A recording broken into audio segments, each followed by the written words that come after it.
Subscribe करें और bell दबाएं ताकि कोई खबर रह न जाए।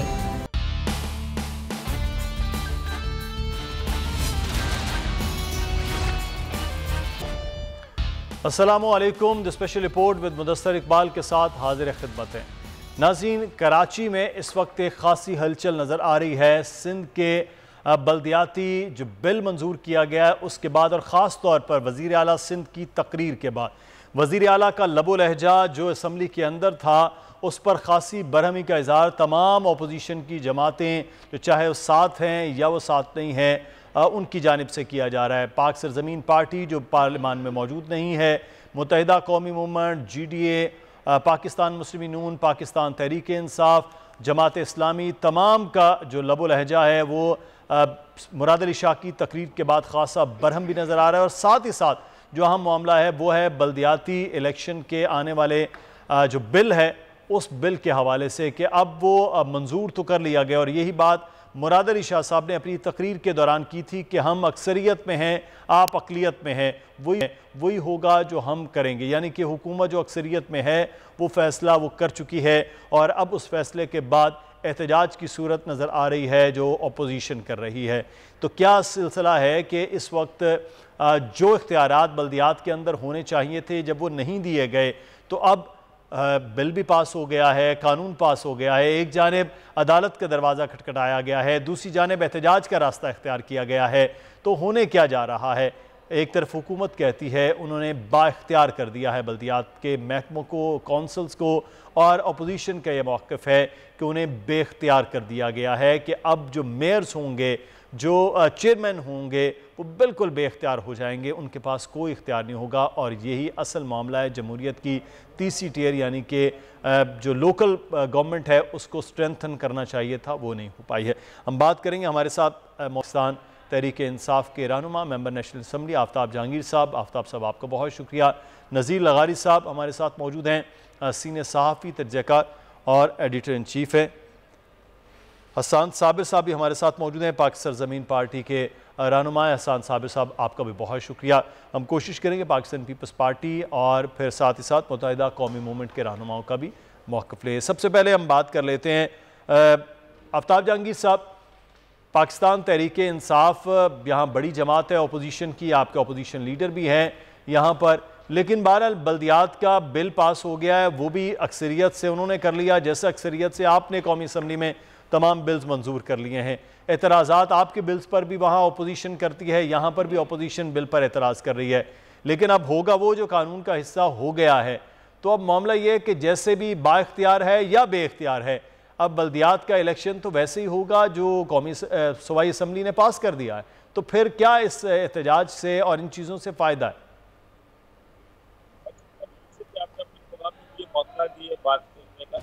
देखिए इशू क्या है, इशू ये है कि हमने चाहे वो कौमी असम्बली हो चाहे वो सूबाई असम्बली हो, मेरी राय तो बिल्कुल पॉजिटिव है कि हम बगैर जो है डिबेट के, बगैर के आपस में गुफ्तगू किए हुए हम बिल पास करते हैं।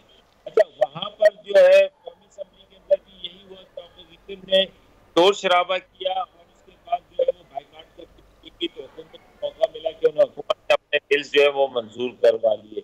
तो उससे लगता ये जैसे अपोजिशन चाहती यही थी, लेकिन यहाँ पर दूसरे सिंध में ये सूरत हाल है कि सिंध के अंदर हुकूमत जो है वो बात करने के लिए तैयार नहीं, अपोजिशन बात करना चाहती थी, अपोजिशन अपनी राय देना चाहती थी। अगर डिबेट हो जाती सिंध के अंदर तो इसमें क्या हर्ज है?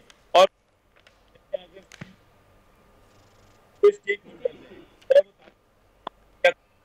जमातें जो कि पार्लियामेंट का हिस्सा है लेकिन वो बड़ी एक आवाज रखती है, मजबूत आवाज रखती है। सही जमात इस्लाम है। अच्छा, थोड़ा सा आपकी आवाज़ का डिस्टॉर्शन आ रहा है, हमारे सुनने वालों को हमारे तक आवाज़ आपकी बेहतर तौर पर नहीं पहुंच रही है। मैं नज़ीर लगारी साहब से, लगारी साहब, एक तरफ तो बात होती है कि जनाब जमहूरियत को मजबूत किया जाए, तो जमहूरियत तो मजबूत तब हो जब थर्ड टियर में आकर भी इख्तियारात भी वैसे हों जैसे आइन और कानून के मुताबिक होने चाहिए, और अगर तीसरे दर्जे पे हुकूमतें मजबूत नहीं हैं, उनके पास इख्तियारात नहीं हैं, तो फिर फ़ायदा क्या? यहाँ पर तो जो इख्तियारात थे वो भी उठाकर बल्दियात की वजारतों में दे दिए गए, और जहाँ तालीम के और सेहत के मामला थे वो भी नीचे से उठाकर वहाँ दे दिए गए। तो फिर कैसे हो कि आप जमहूरियत की बात हो पाकिस्तान पीपल्स पार्टी करे और वो ना करे, तो ये क्या जिस किस्म का बल्दियाती मामला। और दूसरा, वज़ीर आला सिंध का जो लबो लहजा है वो खासा बरहम, और इस किस्म के वज़ीर आला जो है वो बात करते हुए तो असम्बली में कि वो तुम तड़ाक से भी बात हुई है, फिर उन्होंने इल्ज़ामात भी अपोजिशन के ऊपर लगाए। तो क्या वजूहात थी इस लबो लहजे की, आप समझते हैं?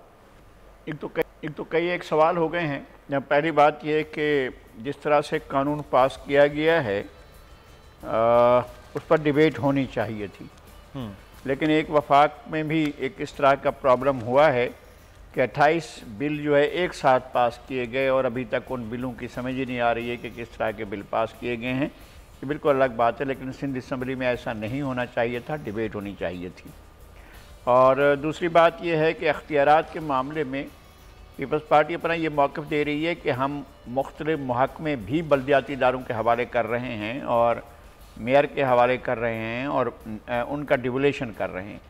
और अपोजिशन एक दूसरा मौक़िफ़ ले रही है, वो ये कह रही है कि ऐसा बिल्कुल नहीं है और महकमे जो हैं वो लेकर सूबाई हुकूमत ने अपने कंट्रोल में कर लिया। अमली तौर पर पीपल्स पार्टी ने जहाँ जो काम किए हैं वो तो हमारे सामने हैं, लेकिन जो बहुत बड़ी ख़राबी पैदा होने जा रही है या हो रही है वो ये है कि पीपल्स पार्टी आइन से, कानून से माबरा इक़दामात कर रही है। यानी ऐसे शहर फ्लाईओवर बनाना किसकी ज़िम्मेदारी है? यानी या तो KMC बनाएगी या KDA बनाएगा या कोई इदारा बनाएगा। अब इन्होंने प्राइवेट पार्टियों को, प्राइवेट रिहायशी आबादियों के रियल इस्टेट बिल्डर्स को ये अख्तियार दिया है कि तुम KDA KMC की ज़मीनों के ऊपर से हवा में उड़ता हुआ एक ऐसा जो है वो फ्लाईओवर बनाओ जो 1-1.5 किलोमीटर तक तमाम आबादियों को, block J north Nazimabad, block T north Nazimabad, 14 sector north Karachi, Nusrat Bhutto colony और उसके आगे जो है अपना मियाँ वाली कॉलोनी, क्वारी कॉलोनी और पख्तूनाबाद, इन तमाम इलाकों के ऊपर से हवा में उड़ता हुआ एक जाओ और जाकर नया नाज़िमाबाद में लैंड करे, वो जहाज़ की तरह आए और जहाज़ की तरह लैंड करे। मुझे इस बात की कम अज़ कम तमानिया ज़रूर है कि PTI के वर्कर इस पर एहतजाज कर रहे हैं, मुस्लिम लीग नून के वर्कर एहतजाज कर रहे हैं, जमात इस्लामी के वर्कर एहतजाज कर रहे हैं और PTI के वर्कर एहतजाज कर रहे हैं, पीपल्स पार्टी के वर्कर भी एहतजाज कर रहे हैं। लेकिन सिंध हुकूमत चूँकि बिल्डर्स के रोल में है या बिल्डर्स के अख्तियार में हुआ है, चूँकि सिंध हुकूमत के बड़े आला ओहदेदार जो हैं और बल्दिया उज़्मा के जो बड़े आला ओहदेदार हैं वो मुलाजमीन हैं उन बिल्डर्स के, इस वजह से जो है अब उनके मफादात को पेश नज़र रखा जा रहा है और इस वक्त भी एहतजाज हो रहा है, बहुत बड़ा एहतजाज हो रहा है और लोग इस पर प्रोटेस्ट कर रहे हैं। लेकिन सिंध हुकूमत जो है अपनी मनमानी कार्रवाई कर रही है और KMC भी अपनी मनमानी कार्रवाई कर रही है और आबादियों के एक बड़े इलाके को बुरी तरीके से मुतासर कर रही है और ये मुस्तकबिल में इस हुकूमत के लिए और पीपल्स पार्टी के लिए एक बहुत बुरी चीज़ साबित होगी। तो ये तो एक सिर्फ आपने एक सिर्फ फ्लाईओवर की बात कर ली है जो एक सोसाइटी में जाकर उतर रहा है। अगर KMC से इख्तियारात ही सारे ले लिए गए सिंध में, तो फिर तो वहाँ फैसले होंगे जहाँ से फैसले नहीं होने चाहिए। शहरी हुकूमतों को अपने फैसले खुद करने नहीं, ऐसे फैसलों में दोनों मिलकर काम कर रहे हैं। सिंध हुकूमत भी KMC भी मौजूदा हालात में तो दोनों के दोनों प्राइवेट पार्टी को, प्राइवेट ठेकेदार को जी, प्राइवेट ठेकेदार को NOC जारी किया जा रहा है। अब तो KMC भी अंडर है ना, एडमिनिस्ट्रेटर तो खुद पाकिस्तान पीपल्स पार्टी के बाकायदा तौर पर वो नुमाइंदे हैं, तो ये भी एक बड़ा सवाल है। साजिद अहमद साहब हमारे साथ मौजूद है, मुत्तहिदा कौमी मूवमेंट पाकिस्तान के रहनुमा। बहुत शुक्रिया साजिद साहब आपके वक्त का। अब बल्दियात का महकमा हो और सबसे बड़े शहर, ख़ासतौर पर लाहौर हो, कराची हो, जो बड़े शहर है, फैसलाबाद है, मुल्तान मेट्रोपॉलिटन जिसे सिटी कहते हैं, वो स्ट्रेंथन होते शहरी हुकूमतों से, छोटे से छोटा बड़े से बड़ा मसला। लेकिन अब सिंध हुकूमत ये दावा कर रही है हम ज़्यादा मजबूत कर रहे हैं, ज़्यादा बेहतर तौर पर इख्तियारात दे रहे हैं, लेकिन आपका मौक़िफ़ है कि इख्तियारात छीन लिए गए हैं। तो क्या वजह ये जो इख्तियारात के साथ आप जो कह रहे हैं कि छीन लिए गए हैं, वो वाकई ऐसा है, क्यों है? अस्सलाम वालेकुम जी। जी वालेकुम। अच्छा, बिल्कुल MKM पाकिस्तान और दीगर अपोजिशन जमातें भी इस हवाले से एहतजाज कर रही हैं कि जो मौजूदा लोकल गवर्नमेंट एक्ट लेकर ही आए हैं, उसका बिल लेकर आए हैं और उसको जोर जबरदस्ती की बुनियाद पर उसको वहां से पास करवाया सिंध असेंबली से। अपोजिशन की बिल्कुल भी नहीं सुनी गई। इसमें एमकेएम पाकिस्तान ने 4-5 महीने पहले भी एक मुसवदा पूरा पाकिस्तान पीपल्स पार्लियामेंट को दिया था, मौजूदा गवर्नमेंट को, उनके लोगों को जो सिंध असेंबली के अंदर मौजूद हैं। उन्होंने उस मुसवदे को भी खोल के देखा नहीं। अच्छा, दूसरा ये कि पाकिस्तान पीपल्स पार्टी का ये कहना, इनके रहनुमाओं का ये कहना कि हमने जो हॉस्पिटल सिंध गवर्नमेंट अपने अंडर लिए जो कल तक सिटी गवर्नमेंट के अंदर में थे, ये अंग्रेजों के जमाने से ये लोकल गवर्नमेंट सिस्टम जो थर्ड टियर गवर्नमेंट कहलाती है और सबसे दुनिया में सबसे ज्यादा पावरफुल गवर्नमेंट होती यही है और पावरलेस नहीं होती है, बल्कि बहुत ज्यादा एम्पावर होती है गवर्नमेंट। ये आप इंग्लैंड को देखें, आप लंदन को देखें, आप फ्रांस चले जाएं और दुनिया के जो ममालिक हैं वहाँ पर ये सिस्टम बहुत ज़्यादा स्ट्रॉन्ग है। बल्कि वहाँ वफाक को या सूबाई असम्बलियों को वफाक में, यानी कौमी असम्बली, सूबाई असम्बली, इनको कोई नहीं पूछता, बल्कि तमाम लोगों के काम, यानी जब बच्चा पैदा होता है इटली दुनिया के अंदर, तो वो सबसे पहले उसकी रजिस्ट्रेशन लोकल गवर्नमेंट के अपना काउंसिल के अंदर होती है, ठीक है ना। यानी पैदा होने से मरने तक तमाम चीजें लोकल गवर्नमेंट देखती है। इवन ये कि बाहर तो इतने इख्तियारात हैं मगरबी ममालिक के अंदर के घर बना कर देना, जॉब्स प्रोवाइड करना, तमाम इदारे उनके कंट्रोल में होते हैं ग्राउंड तक, स्ट्रीट लेवल तक। अच्छा, यहाँ पर पाकिस्तान पीपल्स पार्टी क्योंकि फ्यूडल जमात है, अब ये बहुत ज्यादा परेशान भी हो गए कि जिस तरह से अपोजिशन जमातें एहतजाज कर रही हैं, मुजाहरा कर रही हैं, और गुज़श्ता कल भी रसाली साहब ने कहा कि हम मुंह काला कर देंगे। यानी कि 13 साल से अपना मुंह काला कर रहे हैं ये लोग सिंध के अंदर। ये पब्लिक को उन्होंने कुछ भी नहीं दिया। आप देख लें यहाँ के एजुकेशन की हालात देख लें, पूरे सिंध के, सिर्फ कराची के नहीं, आप देख लें हेल्थ के हालात देख लें, आप घर में चले इतने बड़े दावे करते हैं, वहाँ के हालात आप देख लें। कुत्ता मारने की वैक्सीन इनके पास है नहीं, दावे कर रहे हैं हेल्थ के सेक्टर चलाएंगे ये। फिर इन्होंने गुज़श्ता 13 साल के दौरान पूरे करके रख दिया है, ये सबके इल्म में ये है। फिर बलौर साहब का ये कहना कि एमकेएम दहशतगर्द है, कल तक यही एमकेएम थे जिसके तलवे आकर चाटते थे इनके अब्बा भी और इन समेत इनकी पार्टी के लोग। जब इनको हुकूमत बनाने की जरूरत पड़ती थी, जब सदर के लिए, प्राइम मिनिस्टर के लिए वोट चाहिए होते थे, ये चल के आते थे। यानी अपना काम निकलने के बाद और ये कहना कि हम तुम्हारा दिमाग सही कर देंगे, ऐसा सबक सिखाएंगे।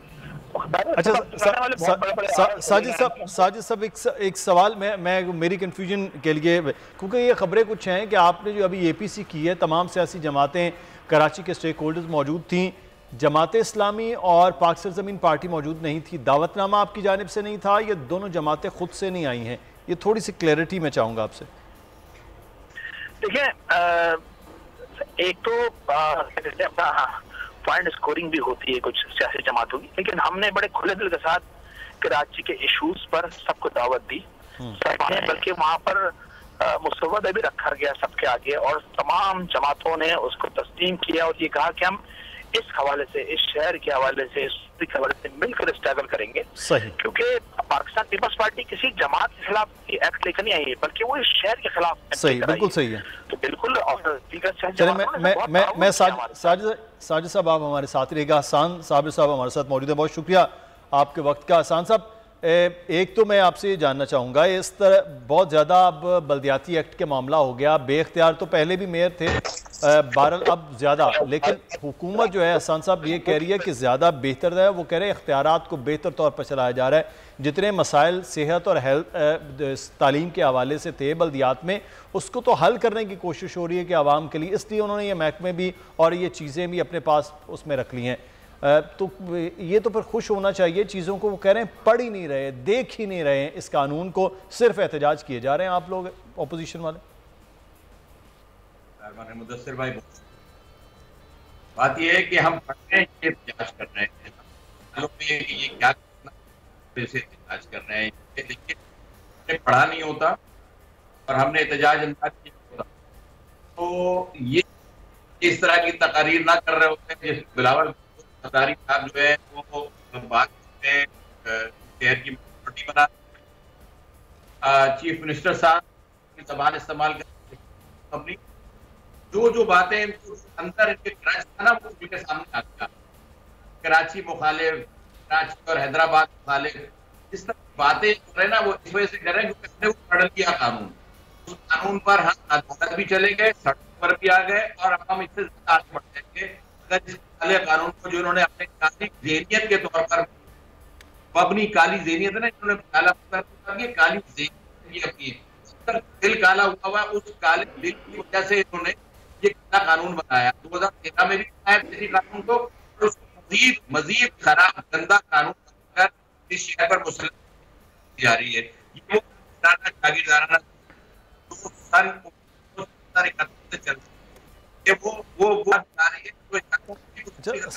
हसन साहब, आपकी आवाज़ में डिस्टॉर्शन आ रही है। हम चाहेंगे कि पाकिस्तान ज़मीन पार्टी का मौक़िफ़ भी हो, और मेरा सवाल भी फिर मैं आपसे दोबारा करता हूँ कि आपकी जमात उस APC में नहीं थी जो कराची के हवाले से थी, क्या वजह है?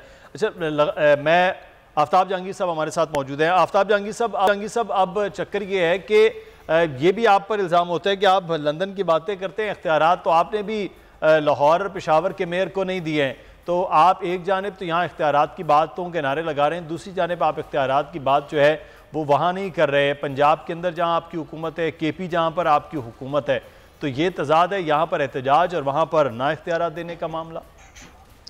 अच्छा देखें, बात ये है कि अगर वहाँ पर भी नहीं है या KPK में नहीं है, लेकिन वहाँ पर आपने कोई एहतजाज, कोई अपोजिशन का किसी का कोई नहीं देखा। लेकिन सिंध के अंदर, ख़ास तौर पर कराची के अंदर, तो जिस तरह तमाम जमातें देखिए, जो पार्लियामेंट का हिस्सा है वो भी और जो पार्लियामेंट का हिस्सा नहीं है वो भी, और इवन ये कि जो गैर सियासी जमातें हैं, जो ये ताजिर तंजीमें, मेरा कहना ये है कि अगर इन सबको ऑन बोर्ड ले लिया जाता और उसके बाद एक लाएमल बनाया जाता। चले अंदर पार्लियामेंट के अंदर बैठी हुई जमातें तो अपोजिशन करती क्योंकि उनका काम वो अपोजिशन करना था, लेकिन पार्लियामेंट से बाहर की जो लोग हैं, जो तंजीमें हैं, जिनका स्टेक है, वो अगर आपके साथ इत्तफाक करती तो आप कहते हैं कि देखिए जी ये सब लोग हमारे साथ इत्तफाक कर रहे हैं, ये तो अपोजिशन बनाए अपोजिशन कर रहे हैं। लेकिन मैं ये समझता हूँ कि देखें ये ज्यादती है इस शहर के साथ ही, खास तौर पर कराची जैसे बड़े शहर के, जो कि पाकिस्तान को और सूबे सिंध को चलाने वाला शहर है, उसके साथ ये ज्यादती। अगर वहाँ पर ये बल्दियाती निज़ाम मजबूत होगा, वहाँ पर मेयर बाख्तियार होगा, वहाँ पर, क्योंकि मैं कौमी असम्बली का मेंबर हूँ, आप यकीन करें मुदस्सर भाई, मैं आपको ईमानदारी की बात बता रहा हूँ, सुबह से शुरू होता हूँ रात तक, कभी गटर के ढक्कन की बात हो रही होती है, कभी गटर की बात हो रही होती है, कभी पानी की बात हो रही होती है। वो काम जो मेरे जिम्मे नहीं है, लेकिन क्योंकि लोगों ने मुंतखब किया, वो कहते हैं कि जी हमारे पास और कोई आवाज़ नहीं, हम आपके पास नहीं जाएंगे तो किसके पास जाएंगे। तो मैं जो काम जिसका है, अगर वो नहीं करेगा, आपकी जगह किसी और कैमरामैन को बिठा दिया जाए तो वो काम अपना पूरी तरह से नहीं कर सकता। जो कैमरामैन का काम है वो कैमरामैन करेगा, लेकिन अगर बाख्तियार होगा तो आप देखें मुकाबला ना करें। इसलिए कि पंजाब के अंदर अगर हुकूमत पंजाब में PTI की है, वफाक में PTI की है, सूबे KPK के अंदर अगर फेल होंगे या अच्छे होंगे तो वो जवाब दें। लेकिन आप मिसाल के तौर पे तो पेश कर सकते हैं कि देखें जी हमारी हुकूमत पीपल्स पार्टी की सूबे में थी, हमने कितना अच्छा निज़ाम लेकर आए, हमारे यहाँ चीज़ें कितनी बेहतर है। अगर आप हमें मौका देंगे पंजाब वालों या KPK वालों तो हम आपको भी बेहतर करेंगे, तो आपके लिए सियासी ग्राउंड बड़ा मजबूत हो जाएगा। लेकिन बदकिस्मती से ये है कि हमारे यहाँ जिस सर, वो तो कह रहे हैं ना कि पंजाब के लोग तो अब पाकिस्तान पीपल्स पार्टी के इंतजार करें। पिछले इलेक्शन जो है 133, उसके बाद तो पाकिस्तान पीपल्स पार्टी की क़यादत ये बात कर रही है कि वो हमारा इंतजार कर रहे हैं। ये अभी वो तो वक्त आएगा, पता चलेगा कि इंतजार कर रहे हैं नहीं कर रहे हैं, समझे ना। अच्छा, तो वक्त आने पर पता चलेगा, लेकिन उनके पास पेश करने के लिए कुछ तो हो। कम से कम कराची शहर हो, कोई सूबा सिंध का हो, उसके निज़ाम बेहतर हो, उसकी चीजें बेहतर हो, तो फिर तो पंजाब वाले भी कहेंगे कि हाँ भाई वहाँ दूध की नहरें बह रही थी, हमने तो बड़ी गलती की कि हमने पीपल्स पार्टी को मौका नहीं दिया। तो ये है कि मैं तो ये समझता हूँ कि जिसकी जहाँ हुकूमत होती है वो ये समझता है कि जी मुझे हर अख्तियार अपने हाथ में लेना चाहिए। हालांकि मैं ये समझता हूँ चले यानी इख्तियारात में इमदाद पताफी साहब हमारे साथ पाकिस्तान पीपल्स पार्टी के रहनुमा और एडवाइज़र भी हैं, वज़ीर आला, उनसे भी बात कर लेते हैं। बहुत शुक्रिया पताफी साहब आपके वक्त का।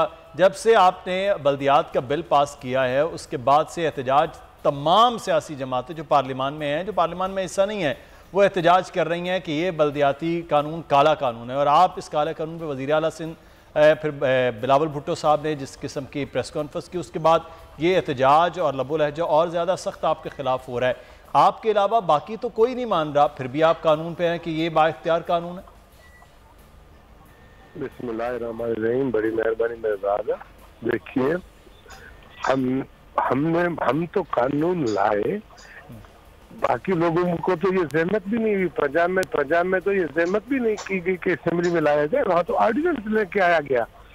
और फिर जाहिर हम हुक्मरान जमात हैं, हम समझते हैं कि क्या चीज हमें करनी चाहिए। और फिर जो इन्होंने जिन जिन चीजों पर एतराज किया, एनी पर्सन तो ये तो वो तो हमने चीजें खत्म की। और उसके बाद फिर हमने इनको मौका भी दिया कि आपने तरमीम जो लाना चाहते हैं वो लाए। और फिर कहा गया कि भाई आप जो बात रखना चाहते हैं वो रखें। इन्होंने शोरी कर रहे हैं ना, और अपोजिशन को कोई काम नहीं है और इनको कोई काम है नहीं, तो बस शोर करना तो वो करते रहेंगे।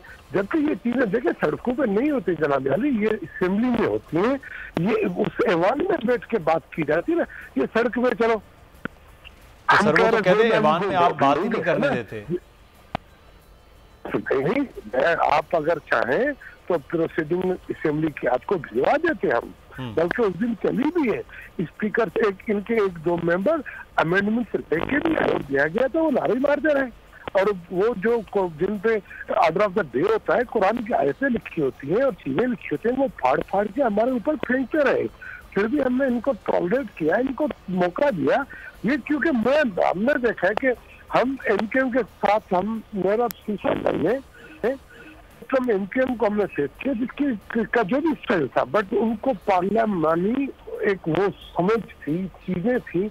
पीटीआई के लोगों को कुछ पता नहीं। मैं हमारी पूरी असेंबली में पताफी साहब एक सवाल ये है कि जिस किस्म के आपने कानून पास कर लिया, आप समझते हैं ज़्यादा बाइख्तियार हो गया, क्या इन इख्तियारात के मिलने के बाद कराची, हैदराबाद, सक्खर, बड़े जो शहर हमारे सिंध के हैं, इनके मेयर्स वाकई इतने बाइख्तियार हो जाएंगे और यहाँ पर रहने वाले जितने भी महकमे उनके अंडर हैं वो ज़्यादा बेहतर तौर पर परफॉर्म कर सकेंगे? माय डियर, देखिए हमने तो यूनियन काउंसिल लेवल तक पुलिस को जवाब किया कि उनको जवाब देना पड़ेगा, चीजों को बेहतर किया। देखिए एक चीज शुरू तो ना, इस मुल्क का प्रॉब्लम पता क्या है, हमारे लोगों का प्रॉब्लम क्या है कि किसी चीज को शुरू होने से पहले खराब कर देते हैं। तो इस मुल्क में अल्लाह अल्लाह करके ये तीसरी असेंबली होगी, मेरा ख्याल है, या चौथी असेंबली होगी, वो अपना टेन्योर पूरा करेगी। और उसके बाद ये मुल्क के दूसरे तीसरे इंतखाबात हैं, ये हमेशा अमीर लोग कराते थे, उससे पहले ये होते नहीं थे। अब जाके ये इलेक्शन हो रहे, किसी कहीं शुरू तो करें ना। अब अगर एक चीज का फैसला का मुनासिब नहीं है, आप बिस्मिल्लाह करें। चलो 2013 से तो कह सकते हैं ना ये चीजें बेहतर हुई है, और आगे चल के और बेहतर होंगी ना। हम तो चलो ये कर रहे हैं। मैंने पहले अर्ज किया ना, बलूचिस्तान ये जिस दिन आए थे, पताफी साहब 2013 का जो कानून आपका था, इसका मतलब है वो इतना बाइख्तियार नहीं बनाया मेयर्स को। तो मेयर्स की जो जितनी भी शिकायतें थी वो ठीक थी, कि अब जो आप समझ रहे हैं कि अब बाइख्तियार हो जाएगा? देखिए जो पावर आपको लेजिटिमेट किए जाते हैं, आपको उनके विद इन उनमें रह के काम करना। अब हम उठे कि भाई नहीं, हमें चीफ मिनिस्टर को पावर कम है, तो पावर अब 18वीं तरमीम हुई, उसके बाद चीफ मिनिस्टर की पावर बढ़ी। तो ये चीजें वक्त के साथ होंगी। और आप चले तो सही ना, मतलब ये मैं अर्ज करूं, ये जो लोग पीटीआई के दोस्त वो एहतजाज कर रहे हैं, उनसे पूछे कि जिस दिन पीटीआई की गवर्नमेंट 2018 में आई थी, तो पहले दिन ही बोलदार साहब ने बैठ के ऑफिस में एक ही काम किया था, पूरे पंजाब का खत्म कर दिया था। सही। अच्छा पताफी साहब, एक बहुत अच्छा काम जो है वज़ीर आला सिंध वो करते हैं, वो हमेशा सूबे के लिए, सूबे के हक के लिए बात करते हैं, विफाक से NFC अवार्ड के हवाले से बात करते हैं। 2013 से 2021 तक सर का एक भी अवार्ड की आपने मीटिंग की है? PFC की, NFC की आप बात करते हैं, PFC की किसी एक अवार्ड की मीटिंग हुई है सर सूबा सिंध में? नहीं, मैं वही कह रहा हूँ कि एक चीजें अभी लोकल बॉडीज का निजाम आ जाए, इलेक्शन हो जाए, तो चीजें होंगी। ठीक, चलें, सही, बिल्कुल सही, चलें, लोकल बॉडीज का निजाम आ जाए तो फिर उसके बाद चीजें बेहतर हो जाए। मुझे ब्रेक लेना है जी, ब्रेक के बाद हम इसे कंटिन्यू करेंगे। मेहमान हमारे साथ हैं, नाज़रीन आप भी हमारे साथ हुए। ब्रेक के बाद आपको खुश आमदीद कहते हैं। पाक से ज़मीन पार्टी के रहनुमा हसन साबिर साहब हमारे साथ मौजूद हैं। हसन साहब, एक तो आप बात कर रहे थे, मैं चाहूँगा वो बात में मुकम्मल करें। दूसरा मेरा सवाल ये था कि एक KPC कराची के हवाले से आपकी जमात वहाँ मौजूद नहीं थी, क्या वजह है? इख्तलाफ है या इशूज़ के ऊपर इख्तलाफ?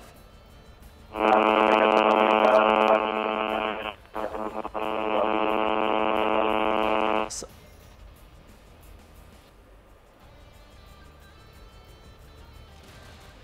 साबिर साहब से दोबारा से रब्ता करते हैं। मेरे ख्याल में फ़ोन भी कराची के जो है कराची के इशूज़ के हवाले की तरह ही ख़राब भी हो रहा है। लगारी साहब, ये एक जानिब तो मैं सवाल वो ये था कि PFC की आज तक कभी बात नहीं की गई और अपने हक़ के लिए लड़ रहे हैं, ये बड़ी अच्छी बात है कि वज़ीर आला तमाम वज़ीर आला को लड़ना चाहिए। पिछली बार हमने देखा बलूचिस्तान के वज़ीर आला भी बात कर रहे थे, लेकिन जब तक आप स्ट्रेंथन नहीं कर रहे हैं सड़कों के इफ्तिताह, गलियों के इफ्तिताह, फ्लाईओवर्स के इफ्तिताह, मेयर्स की बजाय जब वज़ीर आला आकर करेंगे, चाहे वो पंजाब हो, चाहे KP हो, चाहे बलूचिस्तान हो, तो बड़ा एक अजीब मामला है। लेजिस्लेशन जो काम है असम्बलियों में वो नहीं हो रहा है और छोटी छोटी जो गलियाँ हैं उनके इफ्तिताह के लिए MPs और MNAs को आना पड़ रहा है। तो फिर तो हम 70 साल छोड़ के 170 साल भी लगे रहें, तो जब इख्तियारात ही हमने नीचे नहीं देने तो फिर जमहूरियत की बात करने और असम्बलियों को स्ट्रेंथन करने की बात बेमानी है। देखिए, हम एक ऐसे सिस्टम में रह रहे हैं जो अपनी माहियत में, अपनी बुनियाद में, अपने असल में एक करप्ट सिस्टम है जो अपने साथ एक डेमोक्रेसी का लाहका लगाता है कि जी एक हम डेमोक्रेसी के साथ चल रहे हैं।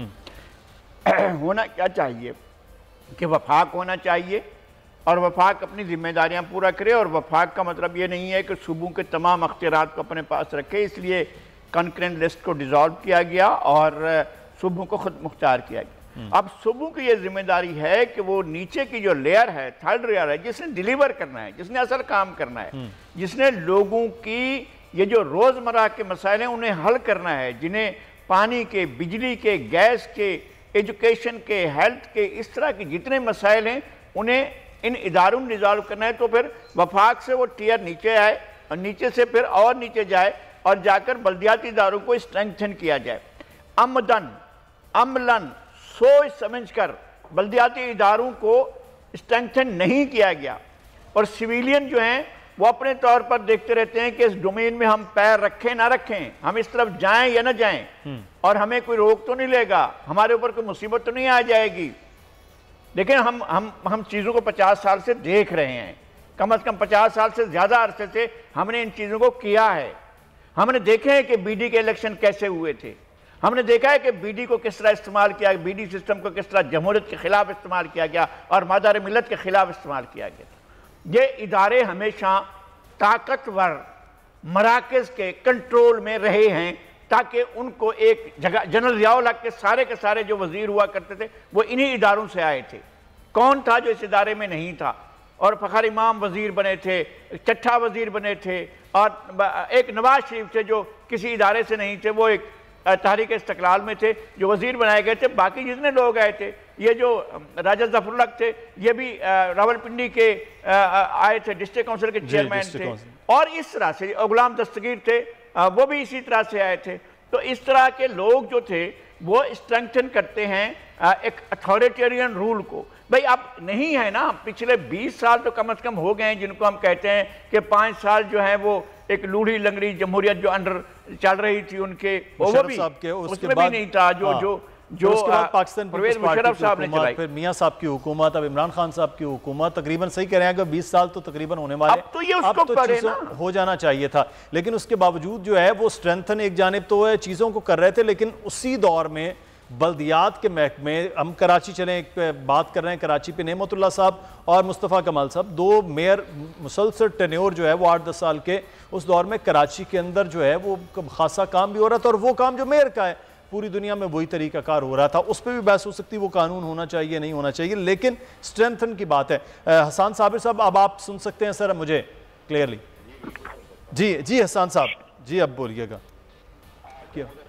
पहली गुजारिश तो ये है कि जिन्होंने काला कानून और काले दिल के साथ बनाया है उनको ये सोचना पड़ेगा कि हमें और इस शहर के रहने वालों को काला कहने से पहले अपने दिल के अंदर झांके, अपनी ज़हनियत को जरा पढ़ें कि वो काले ज़हन और काले दिल के साथ इस कानून को इस शहर पर, इस सूबे पर मुसल्लत करने जा रहे हैं।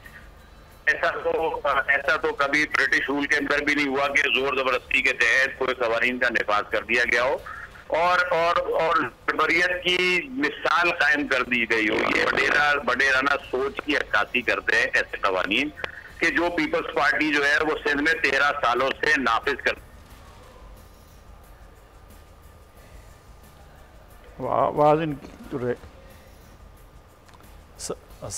साबिर साहब की आवाज़ फिर से करिए। हम किसी की भी आवाज़ दबाने की कोशिश नहीं कर रही है, शायद लाइन की डिस्टॉर्शन है। इमदाद पताफी साहब हमारे साथ मौजूद है। पताफी साहब, एक तरफ तो आप काला कानून की बात हो गई है, वो काले दिल, काले मुंह, पता नहीं क्या क्या चीज़ें आ गई हैं, खैर हम वो उसका जिक्र नहीं कर रहे, लेकिन इस काले कानून है या नहीं है, इसकी अब क्लैरिटी तो होनी चाहिए। अब बातचीत जो है वो बिल्कुल ऐसे लग रहा है कि बिल्कुल बंद हो गई है और जहाँ अपोजिशन है वो वहाँ स्टक है। अपने एहतजाज के लिए आप जहाँ पर खड़े हुए हैं, back to back press conferences करनी पड़ गई, वज़ीर आला साहब ने एक दिन की, फिर बिलावल साहब को करना पड़ गई, तो ये चीज़ें बड़ी स्टक सी हो गई हैं। आप ये समझ रहे हैं, मेरा जो सवाल था, आप ये समझ रहे हैं कि इससे इतनी ज़्यादा स्ट्रेंथन हो जाएगी जो शहरी हुकूमतें हैं कि आपके ऊपर जो बर्डन है, यानी जो MPs हैं, जो सूबाई हुकूमतें हैं, वो कम होकर वाकई वो डिलीवर करेंगे, या फिर गलियों, सड़कों और फ्लाईओवरों के ठेके आपने ही देने हैं और आप ही के ज़रिए वो बननी है सूबाई हुकूमतों के? पहले तो मुझे ये बताएं जो मेरा दोस्त साहब बोल रहा था वो किस पार्टी का था? पाक सरजमीन पार्टी के सेक्रेटरी जनरल जी। अच्छा, तो माशाल्लाह, ये जो जिस लहजे में बात कर रहे थे, मैं वो नहीं दोहराना चाहता, और जब भी बात करें ना थोड़ा सा हर बंदे का कैरेक्टर शो करके ये कड़ा काले मुंह ये बातें इस तरह की बातें नहीं की। और ये तो उनका पार्शल पार्ट में है ना, जब हम गोरी से लाश मिला करते थे, जब कत्ल गारत होती थी, लोगों को टारगेट करके मारा जाता था। अब अल्लाह का शुक्र है इस शहर में लाश नहीं गिरते, और ये इनकी वो पुरानी सोच पे आके इस तरह की बातें करते, ये मुनासिब नहीं। देखिए, मैंने क्या कहा, हमें कहीं से शुरू करना है, और शुरू हमने कर दिया है, और इलेक्शन होने वाले हैं। पहले तो देखेंगे आप सीटें कितनी जीतते हैं, और आपको लोग मैंडेट कितना देते हैं, और आप इलेक्शन अभी बन गया ना जी, तो भैया एक बंदा कहता है आधा गिलास खाली और एक कहता है आधा गिलास फुल है, तो ये हमारा हक है कि कानून बनाना उस एजेंसी का हक है, और जो हमें समझ आया हमने अपने समझ के मुताबिक बेहतर किया, खराब नहीं किया, और हमारी नीयत है कि शहर, गाँव सब तरक्की करें, और इंशाल्लाह वो तरक्की करेंगे। मगर इस तरह की जितने जो बात की भाई ने, ये मुनासिब बात नहीं है। जो दोस्त ऐवान में थे उनको हमने फोरम दिया था, उनको हमने माइक भी दिए थे, उनको ये कहा भी था अमेंडमेंट में, और जितने ने जैसे में कुछ चीजों में एतराज किया वो भी हमने खत्म कर दिया। तो इनको देखे, ये मुर्दा घोड़े है ना, इनको बस वो सांस लेने के लिए कुछ ना कुछ, और मीडिया में आने के लिए कुछ ना कुछ एक वो चाहिए।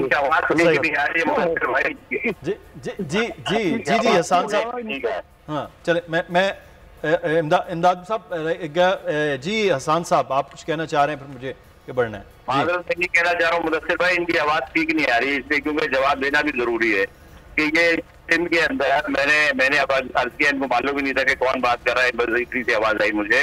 ये तो मुझे लग रहा है कि ये जैसे 71 में रह रहे हैं, ये 71 समझ लिया इन्होंने, ये सोचा कि ये भी शायद ये बंगाल और ढाका का हाल करेंगे, कराची का और हैदराबाद और जो सिंध के अर्बन सिटीज हैं। ऐसा नहीं होगा भाई, आप इनको ये समझ जाइए, सिंध मेरा भी है, इस सिंध पर मेरा भी उतना ही हक है जितना इनका हक है। मैं माइनॉरिटी में नहीं हूँ, पूरा गिन लो, मैं तुमसे ज्यादा आ जाऊंगा इसके अंदर, इस पूरे शहर के अंदर, सूबे के अंदर। आपको अपने दिलो दिमाग के अंदर वो जो कालापन है ना वो निकालें, वो हमारे चेहरों पर नहीं है, आपके दिलों के अंदर है, उस चीज को निकालें बाहर। और जो कानून बनाना है वो शहर की, सूबे की बेहतरी के लिए, तामीर और तरक्की के लिए बनाइए, ना कि अपने वडेराना सिस्टम को फरोग देने के लिए बनाइए, ना अपने जो आपके जेर असर लोग हैं उनको नवाजने के लिए बनाइए। मुस्तफा कमाल भाई ने बिल्कुल ठीक बात की है कि अब ये वो दौर नहीं है भाई, ये वो दौर वो पुराना हो गया कि जब आप जो है इस शहर, इस सूबे के लोगों को कुचलने के लिए हम वक्त बैठे रहते थे, आप ऑपरेशन की तैयारी करते थे, आप अपने तमाम सरकारी मशीनरी का इस्तेमाल करना चाहे आप कर सकते हैं, लेकिन हमारे सीने कम पड़ जाएंगे नहीं, आपकी गोलियां कम पड़ जाएंगी। हमारे सीने बड़े हैं, हमारे सीने चौड़े हैं, लेकिन ये वडेराना, ये जागीरदारा निजाम जो है वो अब इस शहर, इस सूबे पर नहीं चल सकता। सर ये सीने और गोलियों तक का मामला ना जाना चाहिए।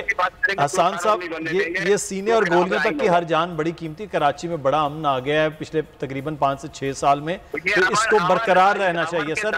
बातचीत डायलॉग। जी, शहर की निगरानी करना आप जानते हैं, शहर के हुकूक की निगरानी करना आप जानते हैं, लेकिन अगर इस तरह से ये बात करेंगे, 10 लोगों के अंदर लिसानियत को फरोग देंगे, परवान चढ़ाएंगे, ये सोचेंगे कि शायद हम आज भी सन 71 में रह रहे हैं, तो ये इनको भूल जाना पड़ेगा। बिल्कुल, ये लिसानियत का मामला नहीं, सिर्फ सियासत का मामला होना चाहिए। और सियासत के लिए सियासत का रास्ता सिर्फ डायलॉग है, और डायलॉग ही सियासतदानों को जचता है। ये सीना और गोली का मामला सियासतदानों को नहीं जचता, ये क्रिमिनल्स का काम है। ये उनको से पाक हो रहा है शहर आहिस्ता आहिस्ता, और अल्लाह करेगा आगे भी बेहतरी हो जाएगी। लेकिन मैं आफ्ताब साहब आपसे कंक्लूजन की जानिब जा रहे हैं। अब तो वो कह रहे हैं बिल्कुल ठीक है, ये कानून और उनके पास हक था, जैसे आपके पास हक है, वफाक में हक था, उस हक के ज़रिए उन्होंने अपना हक इस्तेमाल कर लिया है। अपोजिशन का हक है, वो एहतजाज कर रही है, वो एहतजाज करती रहेगी। जाता हुआ कहाँ देख रहे हैं इस सिस्टम में? इसका मतलब है ये लड़ाई झगड़े और इसी सिलसिले के आगे बल्दियाती इलेक्शन है या कुछ और है? अच्छा मुदस्सर, मुझे तो ये गुफ्तगू सुन के अजीब सी बात लग रही है कि ऐसा लग रहा है हम पता नहीं किसी मैदान जंग में उतर आए। भाई बात हो रही है डॉले की, बात हो रही है गुफ्तगू की, बात हो रही है मसाइल के हल की। देखिए आप जैसे भी आपने बात की कि मैं ये समझता हूँ कि अगर जो सिंध ने अपनी रवैया अख्तियार किया है तो उसके बाद तो ये PDM और ये सब चीज़ ख़त्म हो जाती है कि भाई जिसके पास अक्सरियत है वो जो चाहे कर ले।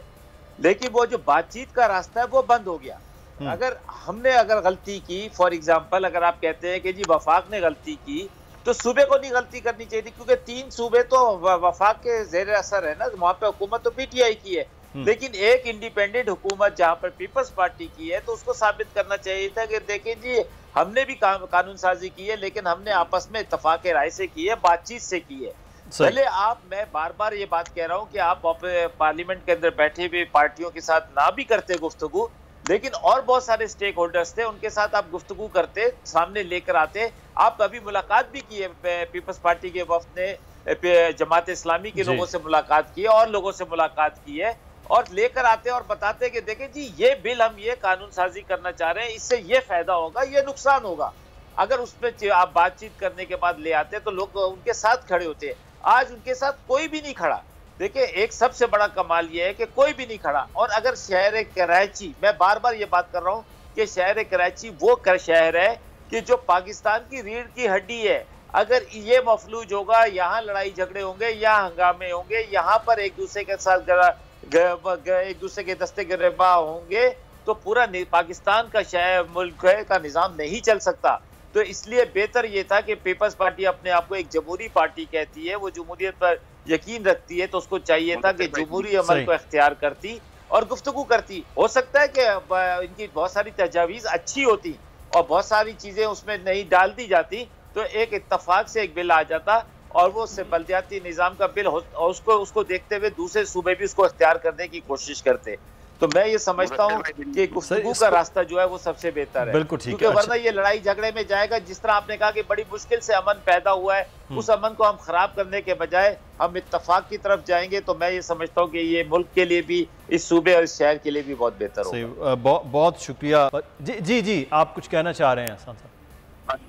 मुदस्सिर भाई, गुजारिश ये है कि देखिए वफाक और सूबे के चक्कर में पड़ के मैं कह रही हूँ मेरा हकूक खत्म हो गए। वो वफाक हो या सूबा हो, उसने इस शहर इस सूबे के साथ ज्यादती करनी थी, वो कर गए। अब ये किस तरह की बात कर रहे हैं कि ये डायलॉग होंगे, कब तक डायलॉग चलेंगे? कब तक मैं डायलॉग का इंतजार करूंगा? 3.5 साल वफाक में इनको बैठे हुए हो गए, 13 साल से ज्यादा समझ चलाते हुए। मैं एक शहरी इस शहर का जो सबसे ज्यादा टैक्स पे करता है, पाकिस्तान की इकोनॉमी में सबसे ज्यादा कॉन्ट्रीब्यूट करता है, वो अभी डायलॉग का इंतजार करेगा? वो अभी भी डायलॉग का इंतजार करेगा? जब 2013 में काला कानून बनाया गया, उससे पहले जो है वो कवानीन जो है वहां पर मुसलत कर दिए गए, और फिर मैं इसकी चीज का इंतजार कर रहा हूँ, डायलॉग किया जाएगा। भाई किस चीज के डायलॉग किए जाएंगे? इस कानून को जब तक तो इस शहर के अवाम के जो नुमाइंदे हैं, तो इस शहर के अवाम के जो नुमाइंदे मुख्तलिफ सियासी जमातों के, वो पार्लियामान में वो पहले भी 2013 में दस्तखत कर चुके हैं, अब भी वो एहतजाज कर रहे हैं पार्लियामान के अंदर और बाहर, दोनों सूरतों में। तो डायलॉग तो वहीं पार्लियामान ही डायलॉग का सबसे बड़ा फोरम है, वहीं पर वो बातचीत होनी। अब देखना है कि वहाँ से नतीजा क्या निकलता है। इन तमाम सियासी जमातों का जो कराची, हैदराबाद, सक्कर, मीरपुर ख़ास, लाड़काना के तमाम डिस्ट्रिक्ट्स के जहाँ जहाँ के लोग हैं वो नुमाइंदगान हैं, जो जैसे जिधर जीतेगा फिर वो फैसला होगा। अब ये देखना है वो फैसला क्या होता है। बहुत शुक्रिया हसन साबिर साहब, आफ्ताब जहांगीर साहब आपका, साजिद अहमद साहब, इमदाद पताफ है, आपका शुक्रिया अदा करते हैं। आगे बढ़ेंगे और एक और बड़ा अहम मामला है और वो आवाम के लिए कि मिनी बजट अब जनवरी में लाया जा रहा है और इस मिनी बजट के साथ ही जो टैक्सेस की भरमार और महंगाई की शरह है उसमें बेपनाह इजाफा होने जा रहा है। दावा तो ये किया जाता है हुकूमत की जानिब से। आज ही कुछ देर पहले आप हमारे प्रोग्राम से कबल आपने देखा वफाकी वजीर ये दावा कर रहे थे कि बांग्लादेश और भारत यानी कि खित्ते के दो ममालिक से पाकिस्तान में इस वक्त जो शरह महंगाई की है वो कम है। और लेकिन ये भी साथ साथ है कि पाकिस्तान में जो इस वक्त महंगाई की शरह बढ़ी है उसकी जो वजूहात है उस पर कंट्रोल करने के लिए भी कोई पॉलिसी नहीं है। अगले आने वाले महीने में ये शरह शायद उन ममालिक से बहुत ज़्यादा आगे वो भी बढ़ जाएगी, क्योंकि मिनी बजट के लिए अब जायज़ा इजलास जो है वो होने जा रहा है। ये मिनी बजट क्या होगा, किस तरह से ये आपको जकड़ेगा, हम इस पर बात करेंगे। हमारे साथ शाहिद हसन सिद्दीकी साहब माहिर मुआशियात मौजूद हैं, नज़ीर लगारी साहब भी हमारे साथ गुफ्तगू का हिस्सा है। शाहिद हसन सिद्दीकी साहब, ये जो मिनी बजट ही खौफनाक सी चीज़ होती है एक आम आदमी के लिए, ऊपर से जब साल के 6 माह के बाद फिर एक बजट आ जाए तो वो और खौफ की अलामत हो, और वो बजट जो IMF के कहने पर लाया जा रहा हो, तो सर उसमें क्या होगा और आवाम को किस चीज़ों पर तैयार रहना चाहिए? देखिए, तैयार तो सिर्फ इसी चीज़ पर रहना चाहिए जो अब तक रहे हैं कि हुकूमत अपनी पॉलिसियों से मुल्क में जो है महंगाई बढ़ाए, आवाम को कुचले और जो ताकतवर अशराफिया है उनको नवाजते चले जाएं।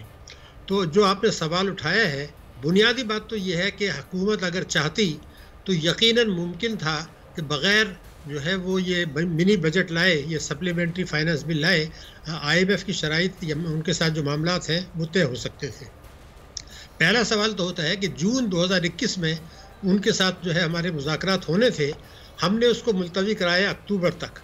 ये मैं इसको मिस्टीरियस या पुरअसरार कह रहा हूँ इसलिए कि अगर जुलाई में आप मामला तय कर लेते तो इतनी संगीन सूरत हाल नहीं होती और शायद मिनी बजट भी नहीं लाना पड़ता। तो सिर्फ इसलिए कि वो ताकतवर तबकों को नवाजना चाहते थे, शरह सूद कम रख के, जिसकी IMF इजाज़त नहीं देता, उन्होंने इसको कई हफ्ते तक तूल दिया, जिसकी वजह से आपने अब देखा कि हमारे जो है ट्रेड डेफिसिट आसमान पर है, करंट अकाउंट डेफिसिट आसमान पर है, रुपए की कदर कुछ 26-27 रुपए फी डॉलर गिर गई है और मामलात अब स्टेट बैंक के हाथ से भी निकल गए हैं, इसलिए कि हमारे जो नेट इंटरनेशनल रिजर्व्स हैं वो मनफी हैं। जो जितने भी कहें कि 21 अरब वो नेगेटिव हैं कि ये जो शरह सूद में कमी बेशी है, ये जो सो कॉल्ड हमारा जो है मॉनेटरी पॉलिसी है, विदाउट ब्रिंगिंग जो है एडमिनिस्ट्रेटिव रिफॉर्म्स, टैक्सों में इस्लाहात अगर आप नहीं करते तो ये सारी इनफेक्टिव रहेगी जो अभी तक रही है। एक तरफ इसमें शोर करेंगे वो लोग सनतकार, तिजारत बरामद कुनंदगान कि जी ये तो हम कॉस्ट ऑफ प्रोडक्शन हमारी बढ़ गई, हम कंप्लीट नहीं कर सकते। दूसरी तरफ डिपॉजिटर शोर करेंगे कि जनाब महंगाई 11.5 है, आप हमें कम मुनाफा दे रहे हैं, तो वो करोड़ों अफराद भी करेंगे। बुनियादी चीज़ ये है कि स्टेट बैंक को ये पता है कि शरह सूद में कमी और बेशी बहुत ज़्यादा इफ़ेक्टिव टूल नहीं है। और शायद अगर हम उनसे ये सवाल करें कि जब आपने मार्च से जून 2020 तक 13-25 से 7% लाए थे तो वो आपने क्यों किया था? वो जो तबाही आई उसको अब ये आहिस्ता आहिस्ता मईशत को तबाह करने के बाद ठीक करने की नाकाम कोशिश कर रहे हैं। मगर इस दौरान में जो पाकिस्तान की मईशत को नुकसान हो गया, अब आप देखिए कि क्रिटिसिज्म शुरू हो जाएगा सनतकारों की तरफ से, ताजरों की तरफ से, बरामद कुनंदगान के, और मईशत की शरह और सुस्त हो जाएगी। अच्छा शाहिद साहब जो आप बात बता रहे हैं कि किस तरह से ये था, भाई लगारी साहब आपके सामने एक तो मिनी बजट के हवाले से कि कहाँ से शुरू किया, एक से एक बड़ा इकोनॉमिस्ट, एक से एक बड़ा बंदा इंपोर्ट कर करके हम हुकूमत ला रही थी, लेकिन ये तो हर आने वाला एक्सपेरिमेंट इस मुल्क के साथ करता गया और ये हालत होती गई। 4 वज़राए ख़जाना लाए गए, सेक्रेटरी ख़जाना तब्दील किए गए, FBR में तब्दीलियाँ लाई गई और गवर्नर को तब्दील किया और ये उधार से लेकर आए हैं।